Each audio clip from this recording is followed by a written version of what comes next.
Assalamualaikum warahmatullahi wabarakatuh. Perkenalkan, nama Ibu Mardiana, guru mata pelajaran ekonomi kelas 11 IPS.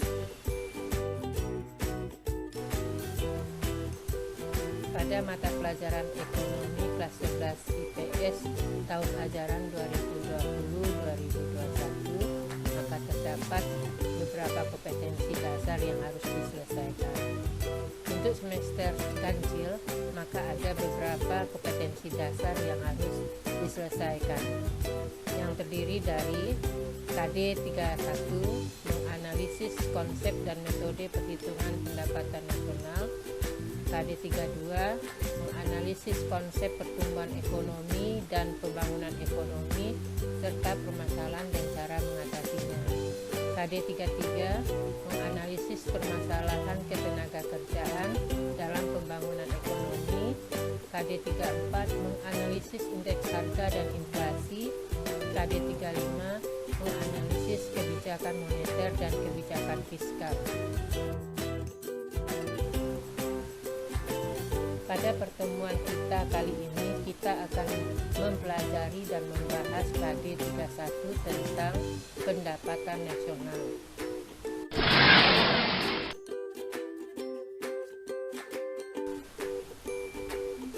Pada KD 31 tentang pendapatan nasional, pada pertemuan pertama, tujuan pembelajarannya adalah 1. Menjelaskan pengertian pendapatan nasional, 2. Menjelaskan konsep-konsep pendapatan nasional, 3. Menjelaskan manfaat pendapatan nasional, 4. Menjelaskan komponen-komponen pendapatan nasional.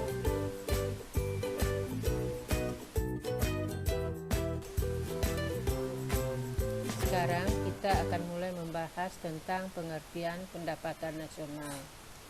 Secara umum, pengertian pendapatan nasional adalah total nilai barang dan jasa akhir yang dihasilkan oleh suatu perekonomian dalam periode tertentu yang dihitung berdasarkan nilai pasar.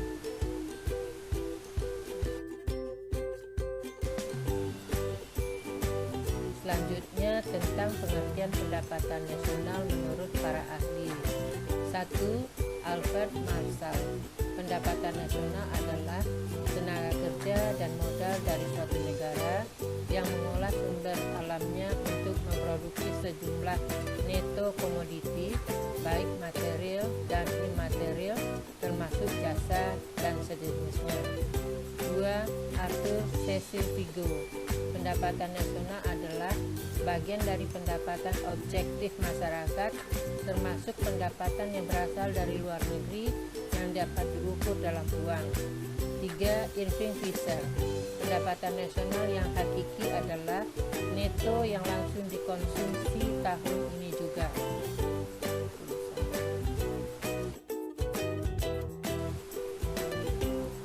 Yang kedua tentang konsep-konsep pendapatan nasional. Yang pertama, produk domestik bruto adalah total nilai barang dan jasa akhir yang dihasilkan oleh suatu perekonomian dalam periode tertentu yang dihitung berdasarkan nilai pasar. 2.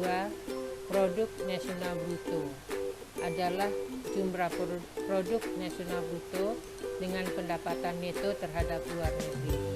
3. Produk nasional neto didapat dari produk nasional bruto dikurangi penyusutan dan barang pengganti modal.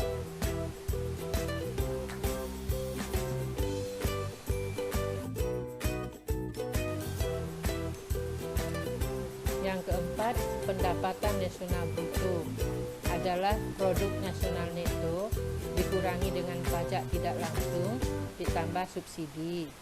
5. Pendapatan perorangan adalah jumlah seluruh penerimaan yang benar-benar sampai di tangan masyarakat. 6. Produk domestik regional bruto adalah jumlah keseluruhan nilai tambah bruto yang berhasil diciptakan oleh seluruh kegiatan ekonomi yang berada pada suatu wilayah selama periode waktu tertentu.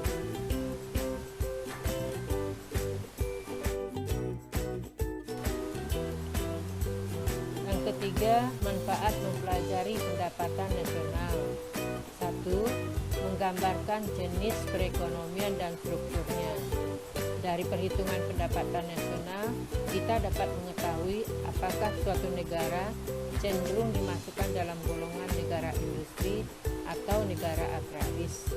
2. Membandingkan perekonomian antar negara dan antar daerah. Dengan data perbandingan itu, kita dapat mengetahui mengapa pendapatan negara A rendah sementara negara B tinggi. 3. Membandingkan data pendapatan dari waktu ke waktu. Pendapatan nasional dihitung setiap tahun. Karenanya, kemajuan atau kemunduran tiap sektor dapat dihitung. Data ini diperlukan untuk menentukan kebijakan di bidang ekonomi. 4. Membantu pemerintah merumuskan kebijakan di bidang ekonomi. Dengan data yang tersedia, dapat diambil kesimpulan langkah yang harus diambil untuk memperbaiki perekonomian.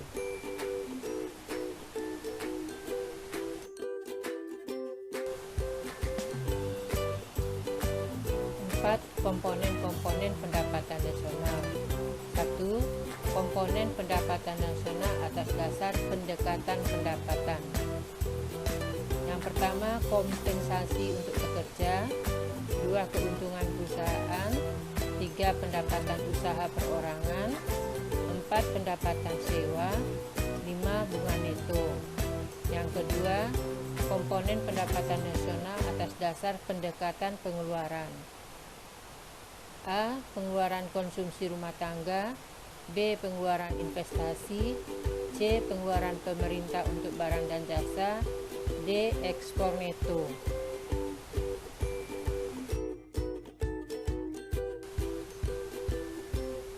Sekian kegiatan pembelajaran kita kali ini melalui video pembelajaran.